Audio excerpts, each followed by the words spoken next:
छत्रपति शिवाजी महाराज का आशीर्वाद लेते हुए भारत रत्न डॉक्टर बाबा साहेब आम्बेडकर जी को वंदन करते हुए और चंद्रपुर की आई महाकाली इनका दर्शन लेकर उनका अभिवादन करते हुए हमारे सुधीर भाऊ मुनघंटीवार जी का फॉर्म भरा है।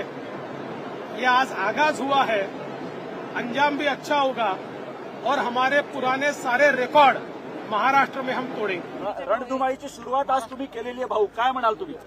मला अतिशय आनंद आहे की महाराष्ट्रातल्या निवडणुकीची सुरुवात चंद्रपूर आणि गडचिरोली सारख्या आमच्या 2 जिल्ह्यातनं होते आहे।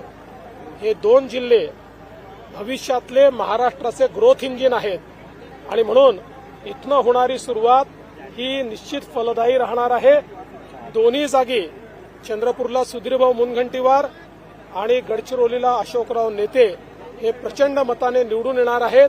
त्यामुळे आमच्या विजयाची मुहूर्तमेढ आम्ही हे 2 फॉर्म भरून आज केलेली आहे। भाऊ तुम्ही हे चित्र तुम्हाला काय वाटते?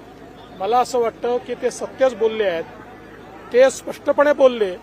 काँग्रेसमधले अनेक नेते बोलत नाही आहेत, आमच्याशी खासगीमध्ये सांगतात की काय करायचं भाऊ, आमच्याकडे चांगल्या उमेदवाराला तिकीटच मिळत नाही, आमची तिकीटं कुठे विकली जातात आम्हाला माहिती नाही, असं त्यांचे लोक आम्हाला सांगतात। मी काही त्याच्यावर बोलणार नाही, पण आज तुम्ही म्हणता ते खरं आहे, नामदेव उसेंडींनी त्या ठिकाणी पक्ष नेतृत्वाने तिकीट विकल्याचा आरोप करून या ठिकाणी राजीनामा दिलेला आहे।